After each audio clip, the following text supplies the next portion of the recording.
Good afternoon, everybody. How's everybody doing today? Thank you so much for coming.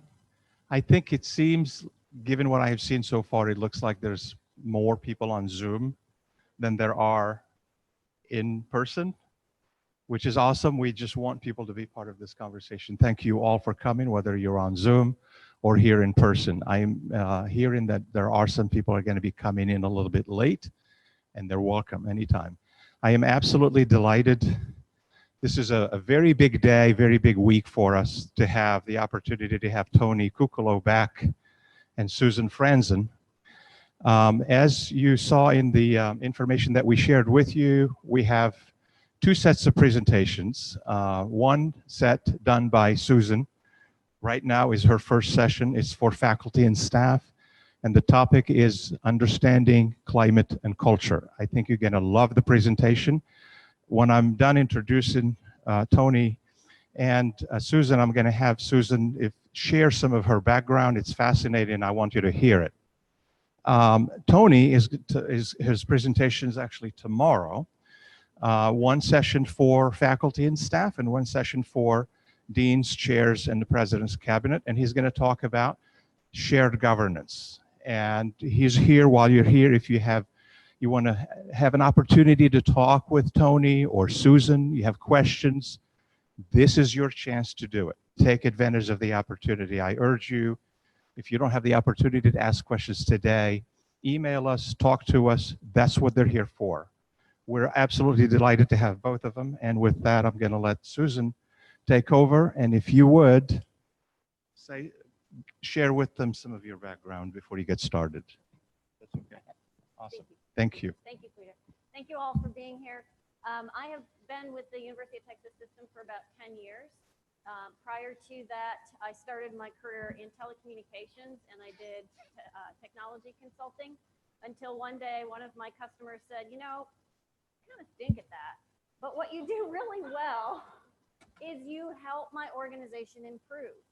And he said, I think you should rebrand your work and really focus on helping organizations improve. And so I really took that to heart. I went and talked to some of my other customers and they said, yeah, you know, you do that okay, but you do that organizational work even better.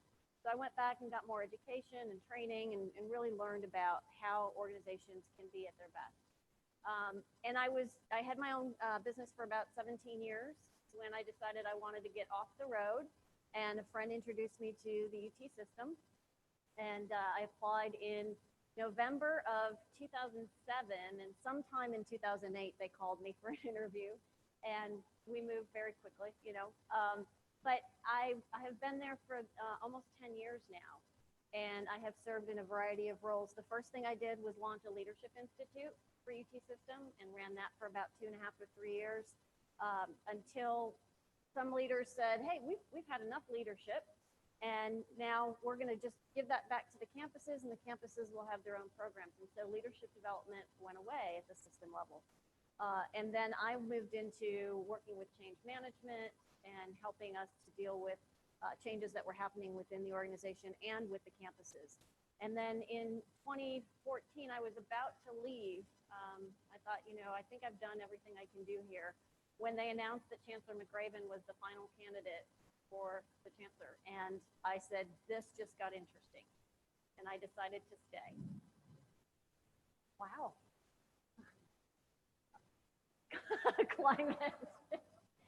So I was very grateful to the chancellor.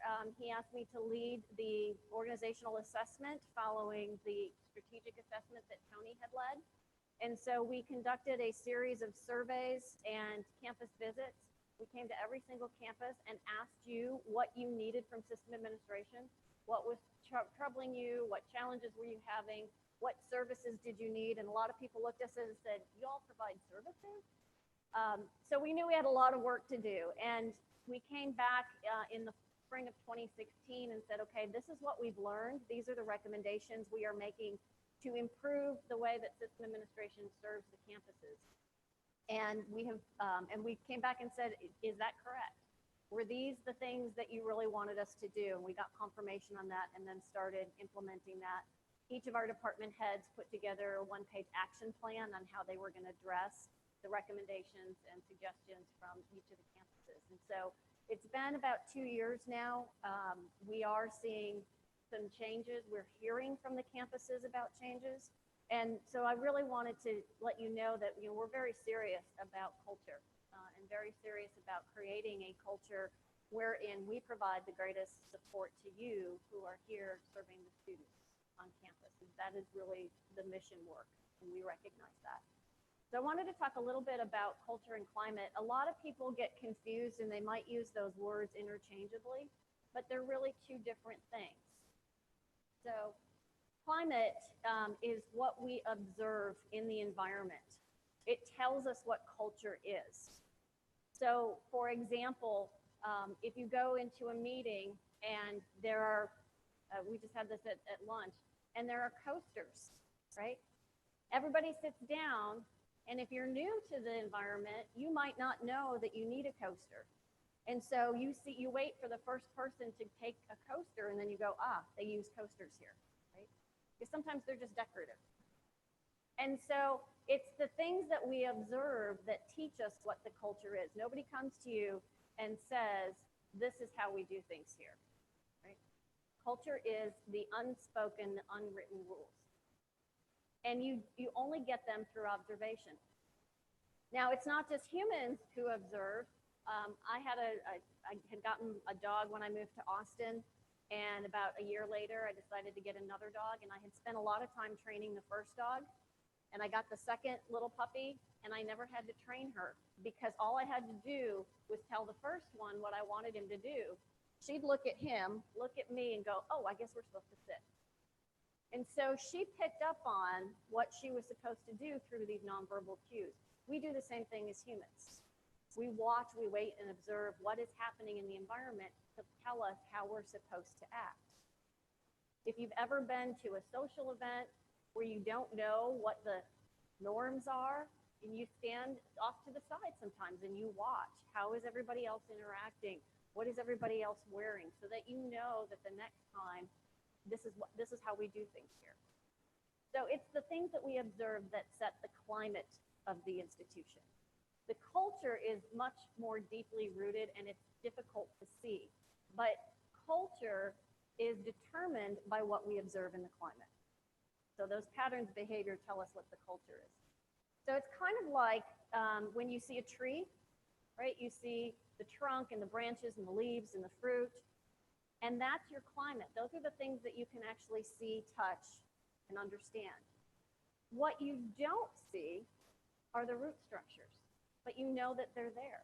And the root structure has to be there in order to sustain the tree and to provide new growth. So you can't see the roots, but you know they're there. You can't see the culture, but you know it's there. So let's talk a little bit about what you might observe in the environment. How we communicate. Who talks to who about what and how. One of the things we learned during the organizational assessment was a lot about campus cultures. We went to some campuses where we were told, oh, we all had a meeting and somebody in leadership told us what we could say to you. Or we had groups, departments that got together to fill out the survey together so that they didn't have any wayward thoughts. And then the department head could say, this is the message we want coming from our department or our school or our college. And so that told us a lot about what the culture of the institution was. We were able to observe those patterns of behavior. So one of the things that I love about the chancellor is he's very clear that anybody can talk to anybody about anything at any time. But it took a while for people to get that. In fact, he started day one with, here is my cell phone number. If there's something that's not working and you're not getting a resolution to it, you call me. And people were like, yeah, that's never going to happen because we don't call the chancellor here. We have to go through all of these different layers, right? But now people call the chancellor. They will call him and say, or they'll email him and say, hey, this is a problem. And he fixes it, or he gets everybody in the room to say, how do we resolve this? That is a significant culture change. And it wasn't something that, it took like a couple of people who had the courage to to believe him and to trust that he was actually going to take their call and help to resolve issues. We also have decision making. Who makes decisions and how? Where are decisions made? Are decisions made at the lowest possible level? The people who actually are faced with the situation? Or do decisions have to go all the way up to the top? Now, we work in a bureaucracy, state agencies. There's a lot of policies and rules that govern what we do. And there's a lot of things that were put in place because somebody did something wrong at some point. And so we had to put a policy in place to make sure that would never happen again. But what that does is it creates a lot of unnecessary approvals. So I'll give you an example. At one of our campuses, they needed to get an oil change in one of the campus vans. The process to do that was for them to bring the van to the main building and get an authorization to go to someplace that changes oil and get a quote. And then they were supposed to drive the van back with the quote to the main building. It would take 3 to 5 days to get approval to get the oil change. And then they would have to bring the van back and then take and get that approval. And then they'd have to go get the oil change and then come back to the main building and hand in the paperwork that proved that they got the oil change, right? So why did that exist? Nobody knew, but it had existed forever. And that was just the way they did things. That tells you a lot about what the culture is, by how and who makes decisions and how they're made and what level. We also have behaviors. So how many of you work only in your office or only at your desk? A few of you? So you look at your students. Your students work from anywhere, right?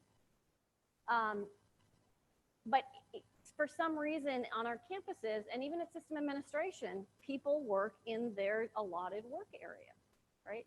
So that's a pattern of behavior. I can work from anywhere in our new building because we have the technology that lets me do that. But nobody goes up to the commons area and sits there. Nobody goes down to the lobby and sits there and works. Everybody works in their allotted space. And you see the students on campus, they work anywhere. So why is it different for faculty and staff than students? Why couldn't you work anywhere? Do you have the technology? These, again, are the patterns of behavior that say, here's what the culture is. When I first came to system administration, one of my favorite stories is we had telecommuting agreements, which we still do. But I was, as a new employee, after I hit my 6 months, I said, okay, I want to get a telecommuting agreement.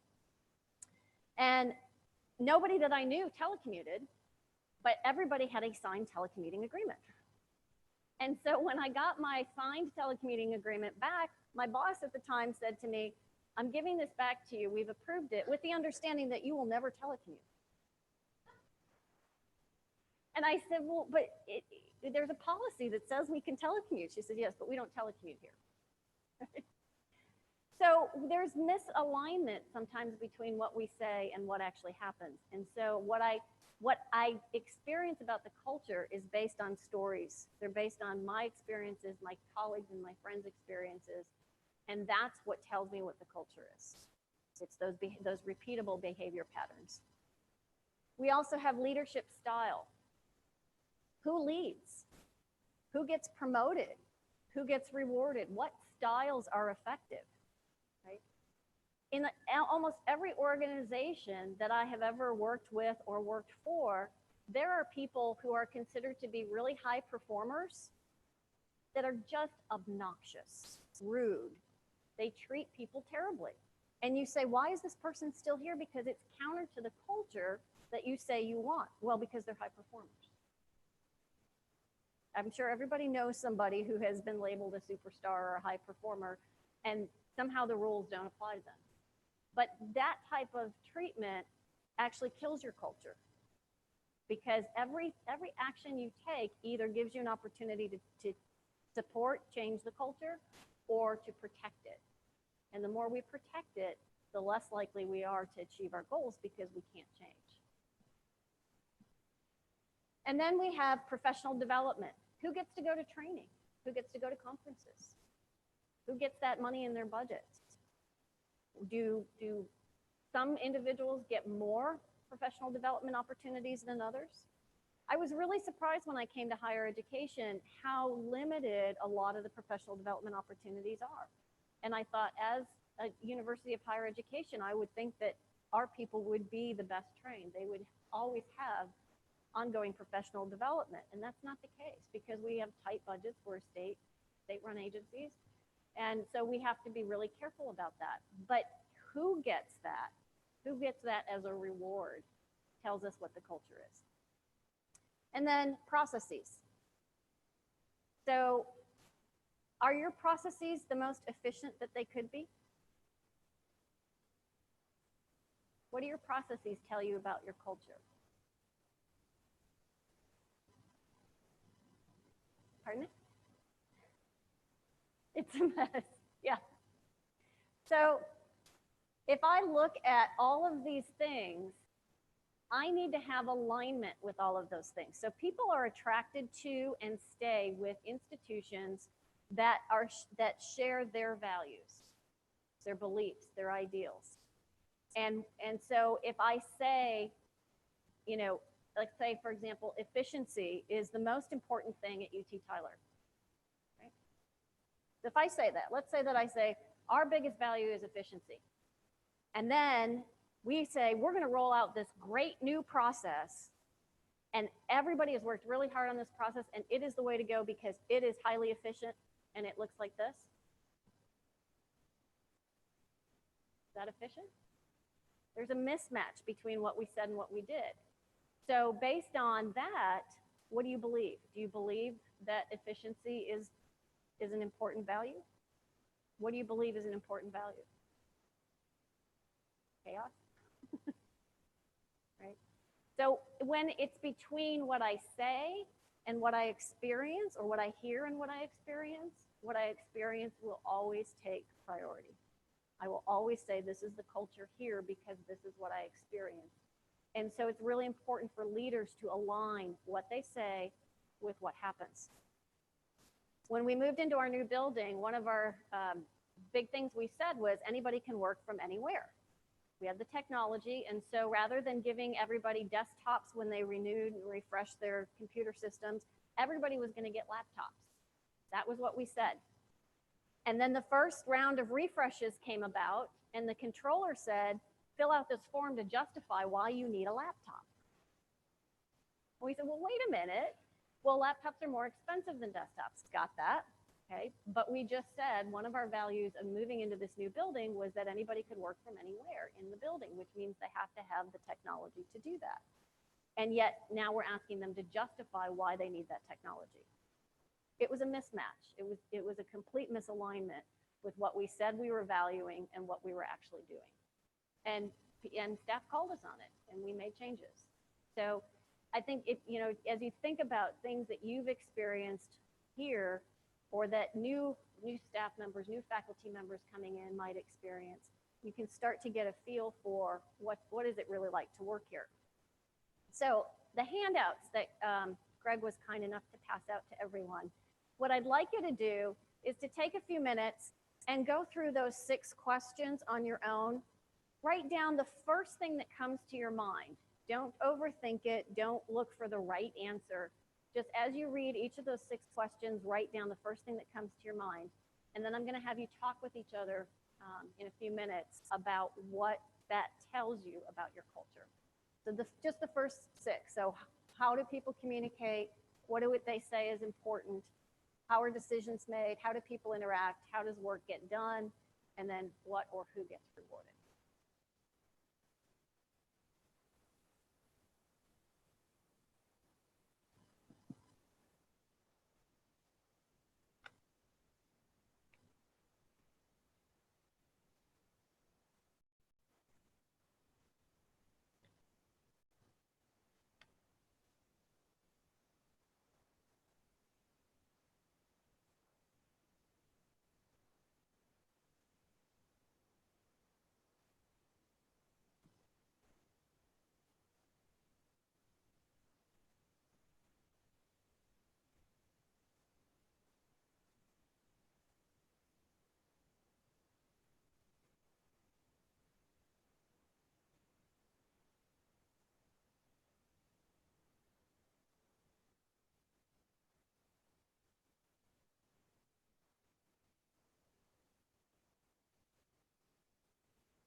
Okay, select a partner or people who are close to you and share what did you come up with for those 6 questions.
All right. So did you find that you shared similar experiences? Any surprises? No? Anybody want to share what they learned?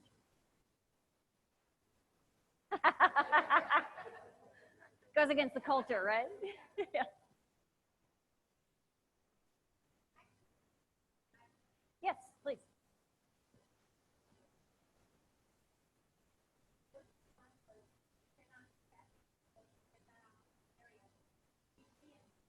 Ah, okay, good.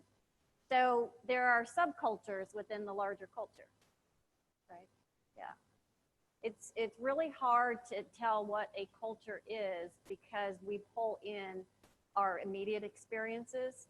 So each department, each group is going to have a little bit different experience of the university.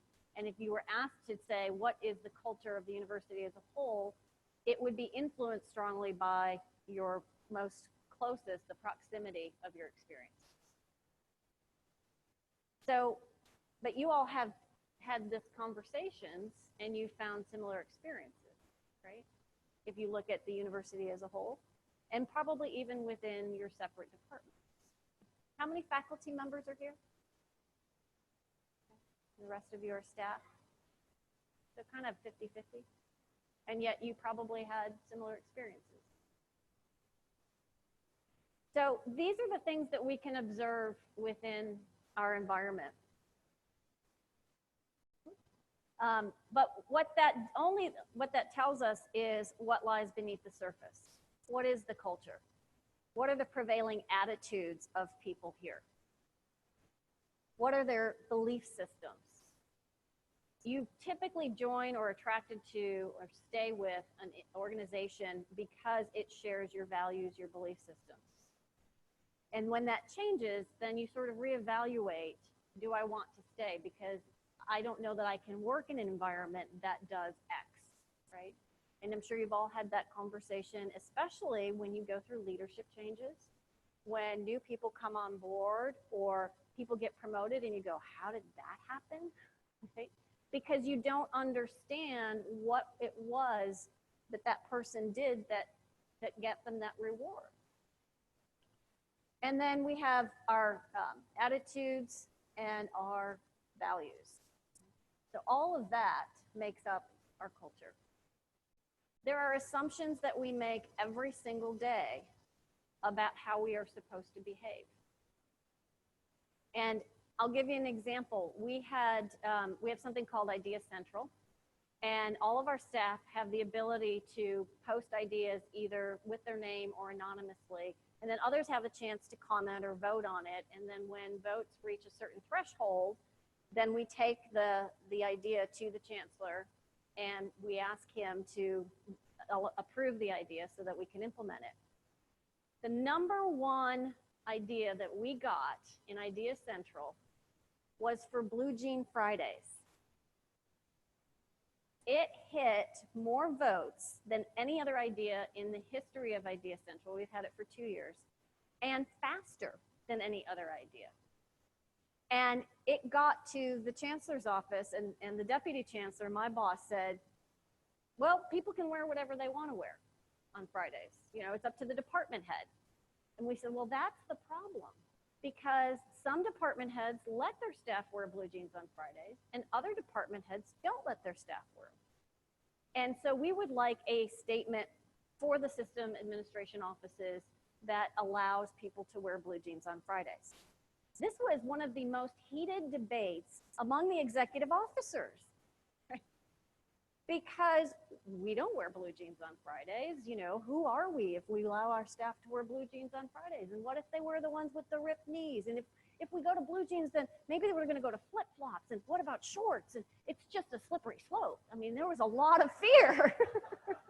Right? And so it took two things. One, my boss, Dr. Daniel, was sitting at a stoplight going to lunch one day, and he saw some people walk across the street in front of him wearing blue jeans and blazers. And he went, huh, now that looks nice. That looks presentable. I'm okay with that. And then Tony went to the chancellor and said, Chancellor, people want to wear blue jeans on Fridays. And the chancellor was like, no. You know, they can do it, but not in our office. And I mean, so there was still a lot of that. And Tony finally, pulled out a magic wand or something and got the chancellor to agree to do it. And it was amazing. People, that first Friday that people were able to wear blue jeans, almost every single person had blue jeans on. Some people came up to me and said, I'm wearing blue jeans today.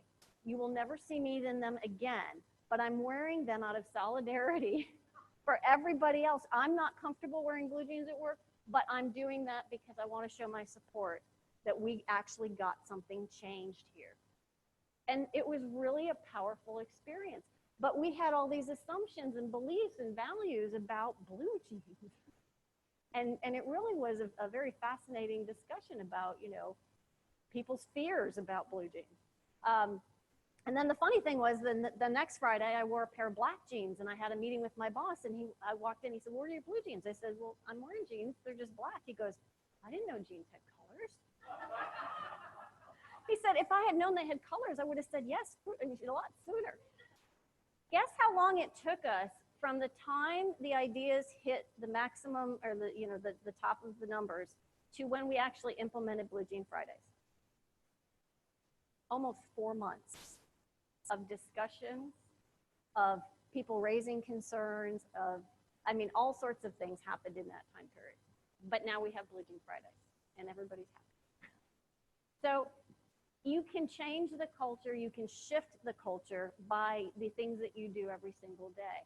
And part of shifting or changing the culture is building trust. And we had to have a statement that was more global in nature so that people trusted that if their manager didn't like blue jeans, that they wouldn't get in trouble, it wouldn't count against them for wearing blue jeans on Fridays. We had to build that trust that it actually worked. So if you look at that paper, the handout that you have, there's 2 additional questions on the bottom that really help us understand what we value, right? So we can take the 6 questions on the top and boil them down to these 3. So who or what gets rewarded? I will repeat behaviors that give me a reward. So if I know who and what gets rewarded, that's how I will behave. And so when we see people who are obnoxious and rude and demeaning to others being rewarded, that says to me, oh, that's how we're supposed to behave, because that's what gets rewarded. So we need to be really careful about what we choose to reward. Who decides? So if I know that I can never make a decision, I am less likely to be engaged with the work that I'm doing because it's all above me. Somebody else is going to make a decision. So I'm not going to pick up a piece of paper off the floor and throw it in the garbage can, or I'm not going to do things because somebody else is making those decisions for me. And then how does work get done? So when you first come here, or you start a new role in a new department, or you start new classes, you think about how things get done. There's how we say things get done, and then there's how things really get done. Right? So you can say, I know that we cannot ever do something. But then if I go to this person and I ask nicely, I will get to do that. We had a similar situation when we were moving into our new building, where we were moving from mostly office space to mostly open space, workstations, and a lot of open glass and light and airy so that people would collaborate more, communicate more. And it was really a great idea, except that there were people who knew how to game the system. So they knew that if they went to one of our senior leaders and said, we really need to have offices for all of our staff for these reasons, they could get that. So everybody went into this planning going, okay, yep, we're willing to move everybody into workstations except for a few people here and there. And then they started to find out that this other department over here got special treatment. And what do you think happened? Now everybody started asking for that special treatment, right? So we undermined ourselves in a way by singling out certain groups of people and giving them different treatment. And that creates a challenge, a rift within the culture as well. That tells us what we value. So take a moment and answer the 2 questions on the bottom of that page on your own, and then we're going to have a discussion about that as well. So what views or attitudes do people take for granted? What are the assumptions that you make without ever speaking about them? And based on your observations, what do you believe the values at UT Tyler are? And do they match up with what you said earlier was what people talk about as important? So take a few moments and answer those 2 questions on your own, and then we'll do that small group discussion again.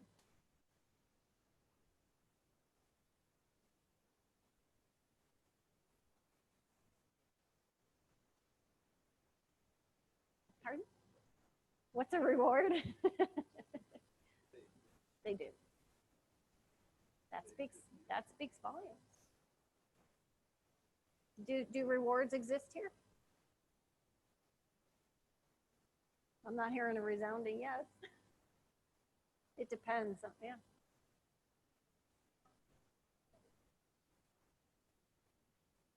Yeah. Yeah. And rewards can come in a variety of ways. They can come in space, they can come in time, they can come in dollars, they can come in an attaboy, thank you card. There's a lot of different ways that you can be rewarded. Your colleagues can reward you. Your manager or immediate supervisor can reward you. Your dean, your department chair. Uh-huh. Yeah. High five is a great way to reward. And it's cheap. Right. That's great.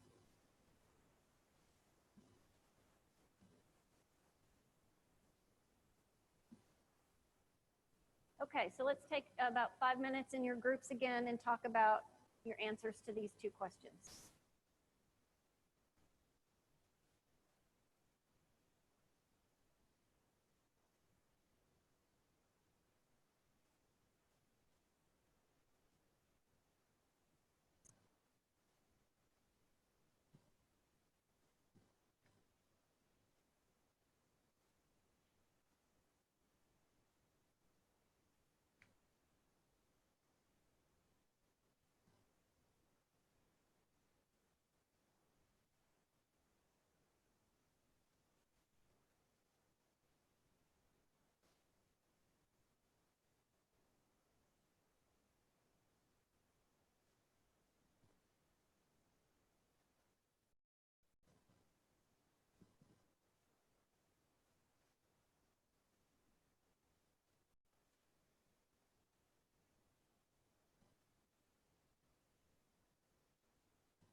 So what are some of the underlying assumptions that you don't talk about?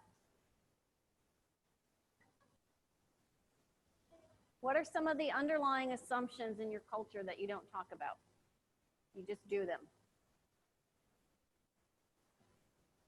Do you call the president by his first name? Why? Did anybody ever tell you not to call the president by his first name?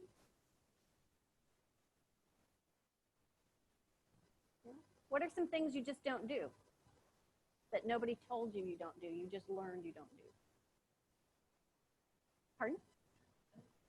Too familiar? Yeah. What are some things that you do that nobody told you you were supposed to do, but you just knew that that's what you needed to do? This would be the interactive part.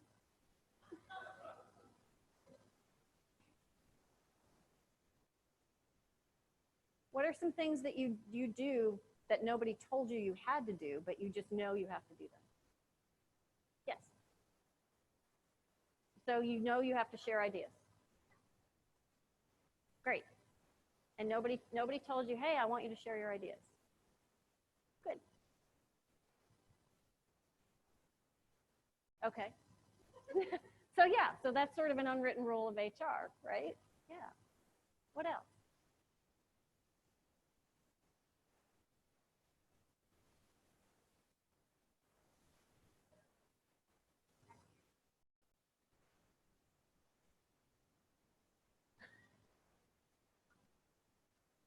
Yes, exactly. If I see you, I know you're here. And if I don't see you, you might be off having fun somewhere, right? Yeah. What else? Yeah. Ah.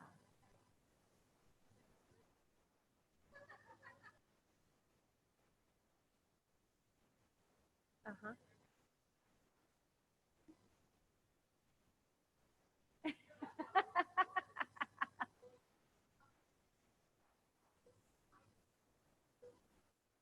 Interesting. Mhm. Mhm. Yeah. Yeah. So and nobody told you don't work late here, right? And that's how we learn the culture. It's through our personal experiences. It's through the stories that we tell. When you first came to UT Tyler, did somebody tell you about the heroes or the legends? Okay.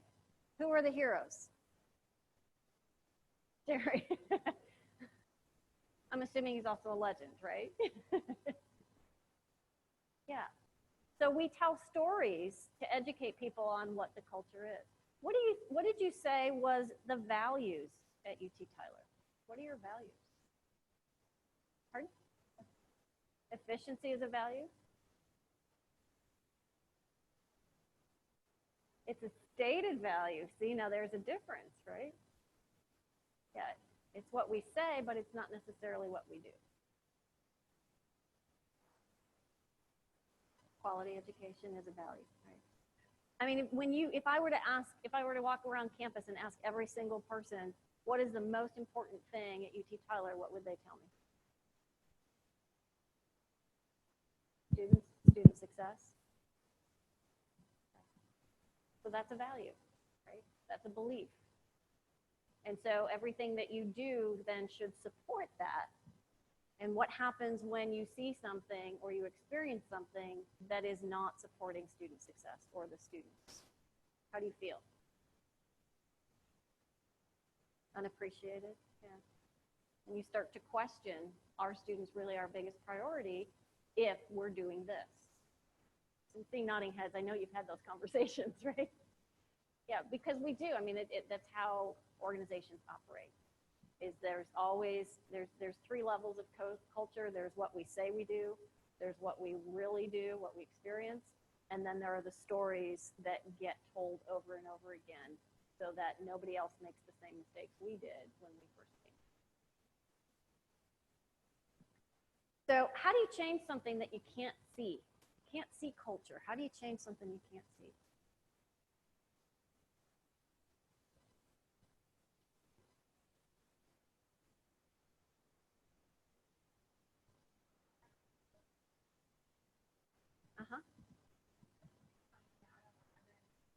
different philosophy and showing its productivity or its success. I think that's a big starting point. Okay, so evidence. And what do you see in your environment that gives you evidence as to what the culture is? Hint, it's at the first 6 questions on the sheet I gave you. Right? Behaviors. It's the way people communicate. It's how decisions are made. That's your evidence. That's what you look for every day. And sometimes what happens, if anybody read the book Blink by Malcolm Gladwell, so sometimes something changes in that, and it takes us a while to figure out what just changed. So I've heard lots of stories from people who say, you know, I had a great relationship with the person I report to, my supervisor, when I first started. And then all of a sudden, for some reason, now we don't have a good relationship. Something changed, but we don't know what it was. And chances are we didn't ask what it was, because that's not our norm. But, you know, that especially if we're in an environment that really doesn't like to address conflict. So the way that we change the things we can't see is by identifying the things that we can and changing those experiences. When we change people's experience in the climate, we shift the culture, or we strengthen it. Now, you can't really change culture. You can shift it, right? You shift it slowly over time, because if you try and change it, you'll get too much resistance. So we start changing the behaviors. We start changing who communicates. We start changing who gets rewards. We start bringing rewards in, Jerry. And we slowly start to re-educate people that this is what our new culture is. Why does it even matter? Why does it matter whether or not we know what our culture is? Pardon? Otherwise, it's just chaos. Yeah, everybody can do whatever they want, and there's no social norms.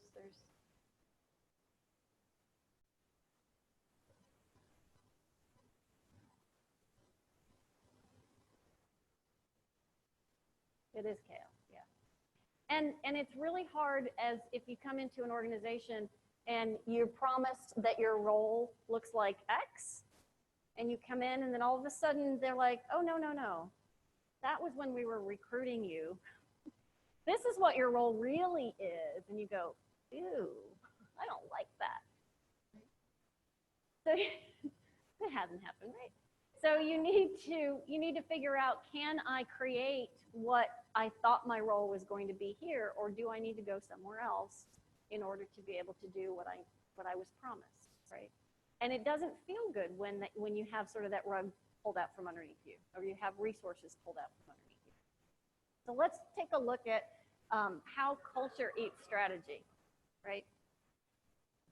I'm going to give you 3 examples of leaders who had different reasons for coming into leadership in their organizations and what happened with them. So Dr. Chu, he was actually brought in to continue the work of his predecessor. And he was considered to be like, if we could get him, we would be the best organization in the world. So he came in with a lot of fanfare, right? And what happened, right? He was only there for a year. So it was a cultural mismatch. Even though he was there to continue the work of his predecessor, which everybody supposedly had bought into, he struggled to adjust to the change in culture from where he had been before. And so no matter what his strategy was, even though people had bought into the strategy, they hadn't bought into him because he had not adapted to the culture and identified what kind of culture was going to move the strategy forward. So culture kicked him out. Then we have Julie.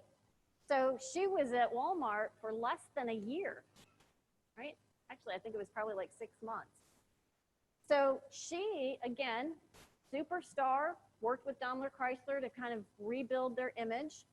And Walmart brought her in specifically to make changes. They said, you know, we're a little too folksy, a little stodgy. We want something that's going to really like spruce us up and increase our market share. Right? So what happened? Another cultural mismatch. She was very unconventional. She was a little bit more risque than Walmart has traditionally been. And so the Walmart customers went, yeah, that totally turns me off. I don't want to shop at Walmart anymore because they're not living the values I have known Walmart to be. And so she, she didn't appeal to that family-oriented base because she was kind of flashy and she had some really, she took some risks. And they were not risks that the customers wanted, and so they were risks that got her moved out. Here's Ron. He was at Barnes & Noble for about a year also. And he was there to change the strategy. He was there to kind of compete with Kindle and Amazon and all of the other booksellers. And so he said, you know what? Where we can't really compete at that level, but where we can compete is by changing our strategy and saying we're going to focus on the educational niche and we're going to produce and sell educational products. And he was there less than a year because the board decided that it was in everybody's best interest for him to leave, right? Because he could not execute the strategy because he didn't understand the culture. So the culture eats strategy all the time. The best way to have your strategy supported is to get as many people involved in creating the strategy as possible. So setting the vision and then involving people, asking them, what should our strategy be? And how should we implement that strategy? That is the best way to make sure that you're aligning the strategy with the culture, because otherwise it's going to break you. We also have cultures that are very toxic. Right? So Fox News went through a lot of issues before the Me Too movement, but it sort of was a catalyst, right? And they were followed by United Airlines and videos of a doctor being dragged off the plane so that United Airlines employees could have the seat. And then we had Uber, a video of the CEO of Uber who was screaming at someone who was one of their drivers. And then look at all the things that have happened since then, right? All of the organizations that have been brought down because of toxic cultures. So who's next? Now you might say, yeah, but that's all in industry and business. That doesn't happen in an institution, right? None of that bad stuff happens here, right? So as a leader, or even as a leader in place, you might not have the title, you might not have the following yet, but you can lead from where you are. And so you have to think about, how do we create a culture that protects what we need to protect, but that also changes what we need to change. The ways that you educate now are different than the ways you educated 20, 30 years ago, even last year. The ways that you interact, the technology you use, everything helps to shape the culture. So the American Management Association, and I'm going to give you just a few quotes on the business side, and then we're going to turn back to higher education because it really does impact. So newly recruited executives, the most important thing for their success is how well they fit into the culture. Even if they're brought in to change the culture, they have to understand it and fit in it and speak the language of the culture to get the trust built to where people will follow them. Otherwise, they're just sort of a lone nut out there, trying to drive things that don't happen.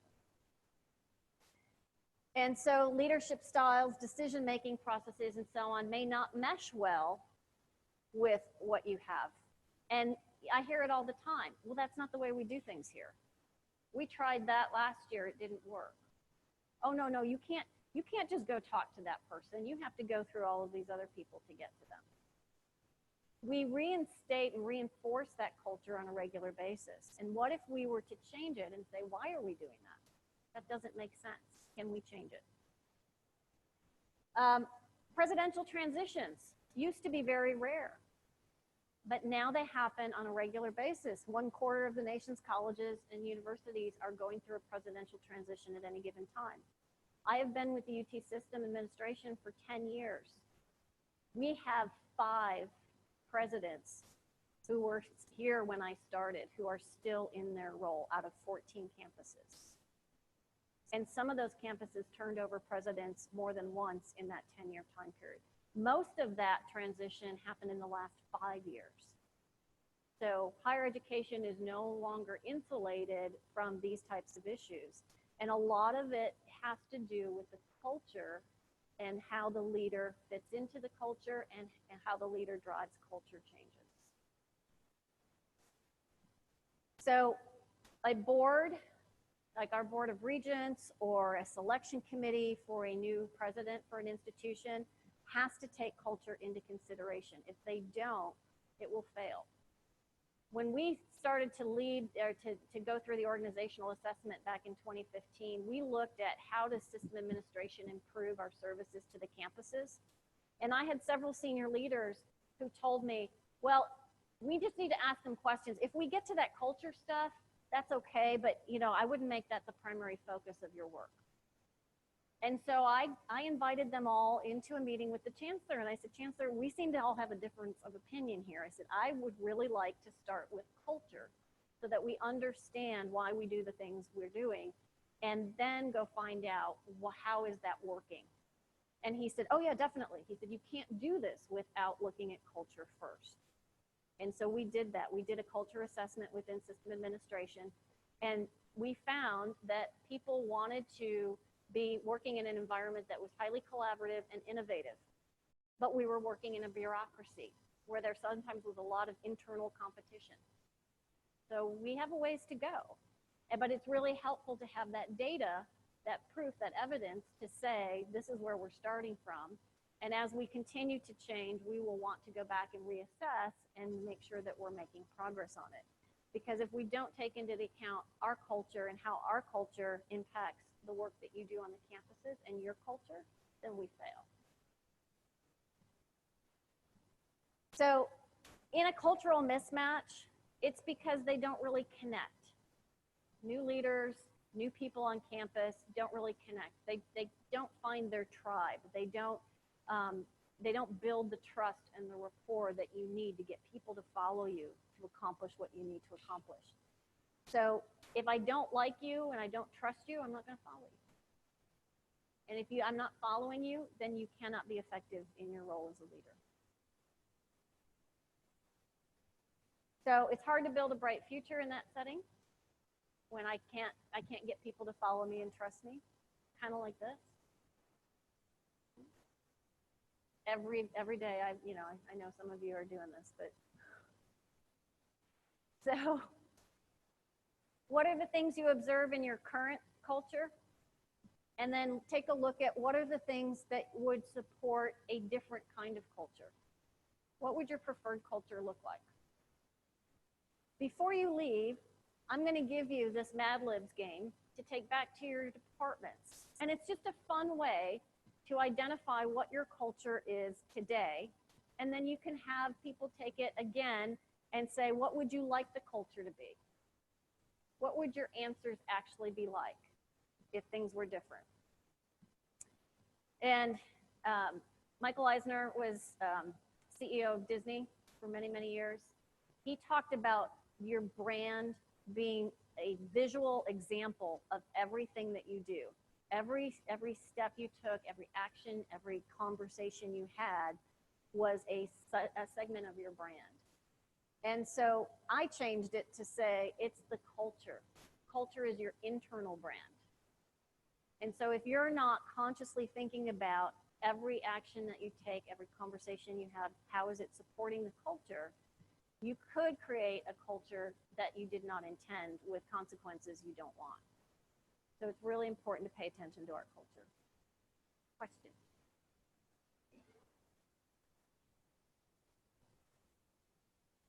Yes.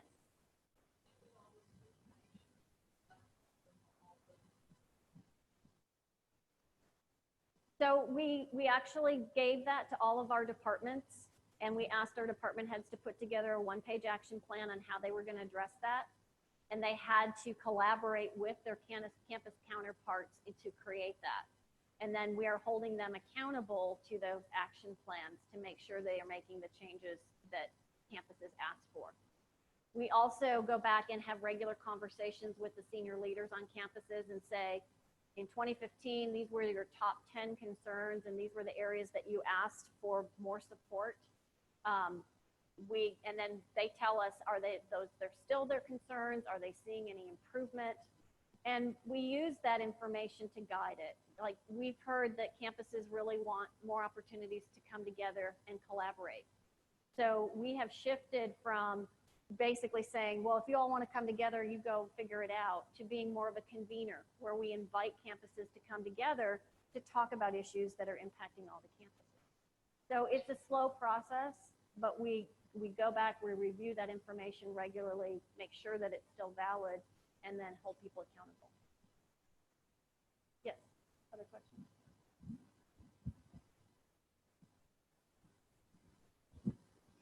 Thank you so much. My name is Justin Velton, and we really appreciate you being here and talking with us. Thank you so much. I'm an assistant professor here in the Department of Communication. And to answer maybe a question and then ask a question is one, as you asked earlier about how we've seen culture change, or how we've seen actually enacted the value.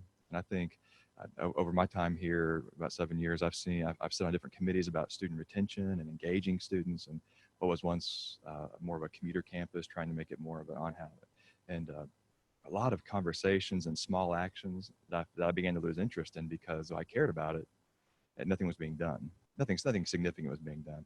And I will say that in the past year, maybe with the leadership of President Tidwell, I'm not sure what all has really led to this, we begin to see more investment in that, which I think is great to see actual action, not just talking about that. Mm-hmm. So my question for you, though, is, as an assistant professor, tenure track, this is my tenure promotion year, I'm being evaluated, all those things. When you have two different cultures that take place, when you have an organizational culture from your president, your provost, who, for example, advocate things like interdisciplinary research or student engagement and research, those types of things, that's really advocated in writing, it's in speeches and things, but your department chair really does not want you doing those things, actually punishes you for doing those things. How do you manage that kind of difference in culture on the small level versus the large level as you're trying to succeed as a faculty member? That's a great question, and it is very common that those who lead from the middle don't always get the message from the top, or they don't agree with it. And so typically when a new message comes in, people will either love it, they'll hate it, or they'll decide to wait it out, because if they wait long enough, it'll go back to the way it was. Right? And so navigating that is really difficult. One of the things that I like to use is something called nudge theory, which gives someone two options that they need to choose from. So you could ask, for example, if you're going to put a 5-year-old to bed, you don't say, go put your PJs on, it's time for bed. You say, do you want to wear the red pajamas or the blue pajamas? And so by asking your dean, your department chair, do you want me working on this or this? Do you think this is better or that's better? And really architecting those choices, you can help to get clear on what that person wants you to do, but then that also gives you an opportunity to kind of guide those choices. Very few people will say, I don't want you doing either of those. So if you say, I want to do this, which is more closely aligned with the things that you're interested in and the culture of the institution as a whole, then you will force that decision, and then you'll get more guidance on how you move forward. And I can give you more information on nudge theory. It's a great tool, but it really helps you to get clarity and to sort of not be stuck in that one place. Other questions? Yes. Yeah, Tony. Tony Kuklo, around the horn a few times across all 14 institutions with shared government and leader. Microphone. That's right. For the Zoom. And so again, Tony Kuklo, just reinforcing what Susan said, and since I've got this, we have this group here, and having been the leader of a large organization trying to change culture and dying for my middle managers to pick it up as well as my most junior people did, it's the good things that the positive things you mentioned, I hear being top driven. It has to be bottom up refined somehow. So top driven, bottom up refined. That means we need spine gang I'm finding a lack of spine in the academic and medical professions. Mortgages breed cowardice. I understand, but sometimes there are not good reasons to not say something. I was at this place where shared governance is blooming. It's a wonderful environment. There's trust. I mean, another academic campus. And I had a guy say to me, I said to him, I said, well, why don't you say something? Well, I don't want to lose my job. Oh, no, man, that's on you. You are in an environment where there's no way you're going to lose your job for bringing up an important point like this. So piling on what Susan's coaching was, I'm telling you, it's time for you all now to say, gosh, Chair, Dean, President Tidwell said this, and so I'm trying to align my activities with that. Help me understand why I should not do that. Is there new guidance? I need to know. Should I check with the president, the provost? I'm kidding on that one maybe, but you have to push back if there's going to be change. A lot of this is on you. Sorry, sir. Back to you.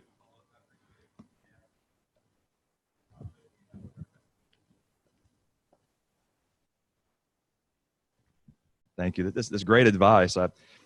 These are things that I have done personally. You're just in a tight spot when you're somebody like me. You know, the mortgage stuff aside, you're just really when you're nurturing a career, Right. and you're on a 10-year clock, right? And the person who signed your annual evaluation says, "We don't want it done that way," and the president says, "But we do," and you say, "But the president said," but that doesn't, it doesn't translate well to them. And again, I really appreciate the feedback, and I think that's a great idea. In my experience, I've just tried those, and you're banging your head against the wall. Yeah, and your culture is not one where you can say, okay, Dean, I'm going to get a meeting scheduled with you, me, and the president, and we're going to talk about this so that I'm right. That's an unspoken no, you don't do that, right? That's a career killer potentially. And so, but if you had that kind of culture, you could have those healthier conversations.